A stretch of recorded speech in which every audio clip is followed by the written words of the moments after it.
Joining me now is Greg Beischer, President and CEO at Alaska Energy Metals. Great to see you again. You too, Mark. Here we are in a different setting. You've got some news we're going to talk about, some assay results and some other things going on. But just a quick refresher, if you could, off the top about the Nikolai project and a bit of your background in Alaska. You've been there a long time. Yeah, I have. And in fact, I was moved by Inco, the biggest nickel mining company in the world at the time, to explore this exact spot that I've now recovered almost 30 years later. And I've been exploring in Alaska ever since that time. Spent 5 years on the Nikolai nickel project that Inco moved me up there for. And it went on to other folks, but it's come back around, and now we've acquired it and put it in Alaska Energy Metals. So you're working pretty well in the exact same area with the Nikolai project. You did a lot of the previous work yourself many years ago.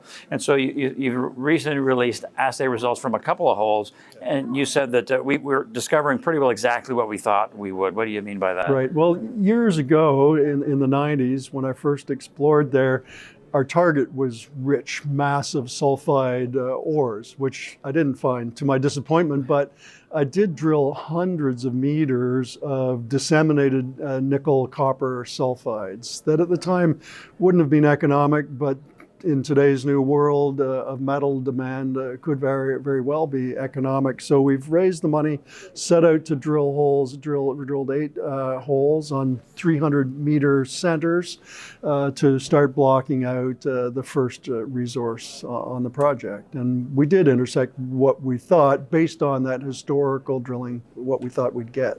Very good. Now, you're primarily looking for nickel, but you are also seeing indications of copper, cobalt, palladium, platinum, gold. So do you think, on top of the nickel, you're also looking at a sort of an emerging base metals district?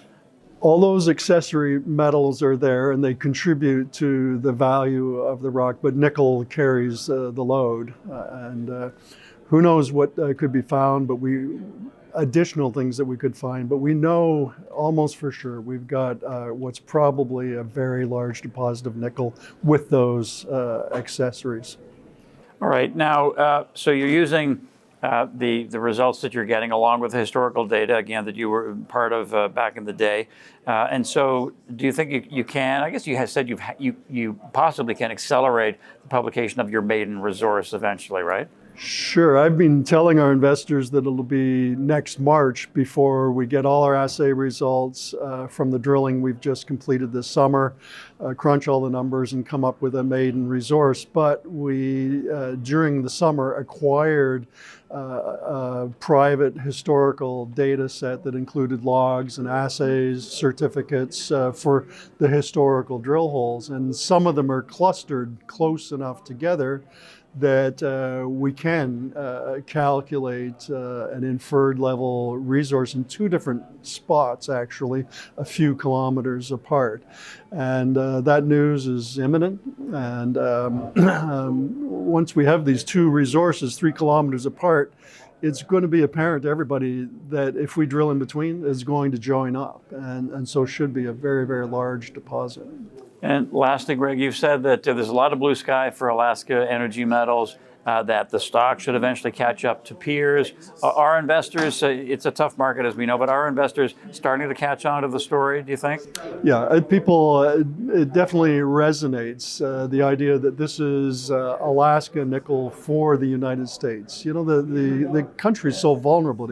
It imports 100% of the nickel that it consumes, and if it gets cut off, then the country's in real trouble. So it's necessary to develop domestic metal sources for the United States, and we've got a big part of that in this transition to more electrical energy. Great to catch up, Greg. Likewise, Mark. It's been a month since we last spoke. A lot's happened, but I look forward to catching up sometime soon, too. Yeah, we'll do it down the road. Thanks, Greg. Okay, Greg Beischer, President, CEO at Alaska Energy Metals.